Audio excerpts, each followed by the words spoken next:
Merci mon aventure, toujours à la pointe de la technologie, comme vous le savez, et oui, je suis toujours là. Aujourd'hui, pas spécialement un tutoriel, mais juste, je vais vous partager des vidéos que je vais commenter parce que une chose m'a surpris sur ce fonctionnement, et vous expliquer pourquoi. Voilà, c'est à propos des dévers. Voilà, on va faire un comparo en fait entre les deux voitures et je vais vous commenter ça, que vous compreniez un peu mieux ce qui se passe, parce que quand on n'est pas sur le terrain ou sur la vidéo, ça ne rend pas forcément de la même façon. Voilà. Bon, ben c'est parti, à tout de suite. N'oubliez pas de liker, de unliker, de manger des sucettes et allez, à tout de suite.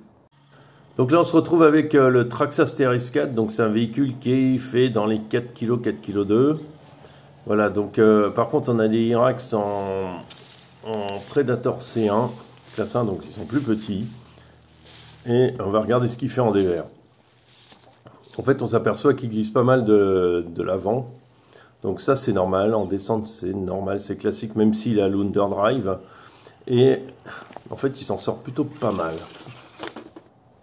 Alors celui-là c'est le Axial SX2, lui par contre n'a aucun poids à dérouler légère, il fait moins de 2 kg.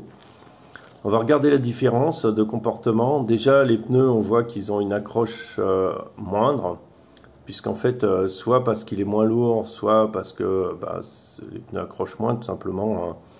C'est plus humide. Et là on voit bien que l'avant glisse pas mal. Par contre, en dévers, il s'en sort plutôt très bien. Voilà, ça me permet de faire des trucs un peu plus forts, enfin un peu plus, prendre un peu plus d'angle.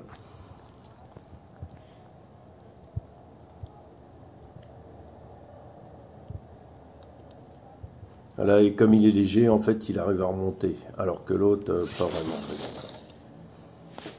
Voilà, là on est dans une un deuxième endroit, et là en fait ce qui se passe c'est qu'il y a des gravillons, c'est un très fort dévers, et on glisse forcément à cause du gravier. On voit que celui-là glisse beaucoup, bon c'est la gravité, avec ses 4 kg il est plus attiré vers le bas. Il a quand même une très bonne accroche avec ses Irax. Donc j'essaye de prendre une position à peu près correcte pour attaquer le passage qui m'intéresse. Ce qui se passe, c'est qu'il a quand même du mal à remonter, donc du son poids. Et là, paf, il glisse complètement et il s'accroche à la branche. Voilà, donc c'est un type complètement différent de comportement par rapport à l'autre. Vous allez voir après.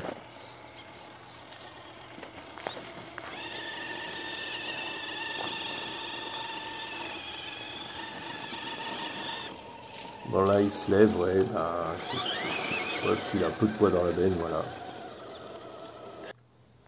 Alors voilà le axial. Alors le axial va se comporter forcément un peu pareil au début, c'est-à-dire qu'on va avoir vraiment les graviers qui vont glisser. Je tente même de passer directement, mais en vain, ça ne marche pas. Bien sûr ça glisse beaucoup trop. Alors la différence va être là, il va falloir beaucoup moins de manœuvres. Et beaucoup plus vite il remonte en fait.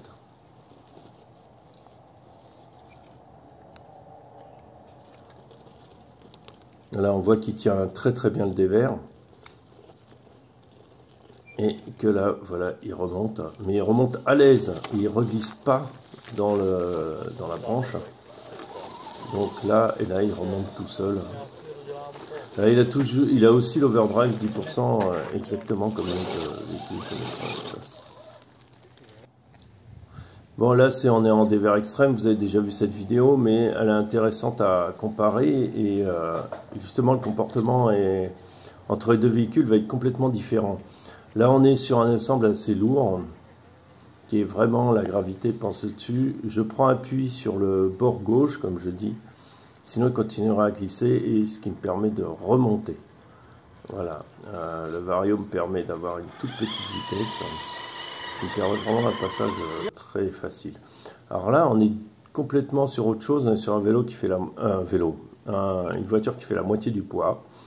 Et là, son comportement va être intéressant parce que justement, j'ai aucun poids dans les roues. J'ai des roues assez légères, dans les 100 grammes. Ce sont les roues d'origine du Traxxas TRX4 Sport. Hein. Même il a récupéré la carrosserie. Voilà, alors dans le dévers, la prise de vue est un peu différente, mais le passage est exactement le même. Donc on glisse quand même, malgré le poids, parce qu'il y a le rebord qui bloque la roue avant. Et là, c'est là où ça commence. En fait, ce qui est intéressant, c'est qu'en fait, en appuyant sur le bord gauche pour remonter, comme il n'y a pas de poids dans les roues, en fait, il a tendance à lever la roue droite, complètement en l'air, ce qui déséquilibre complètement le véhicule. Alors c'est pour ça que je suis obligé de m'y mettre à plusieurs fois. C'est assez délicat, du coup, je m'attendais à ce que ce soit plus facile. Mais le fait de ne pas avoir de poids va engendrer ce genre d'attitude, de comportement du véhicule. Voilà, il m'a fallu 2-3 fois pour passer, alors que l'autre est passé quelque part plus facilement. C'est ça qui est étonnant.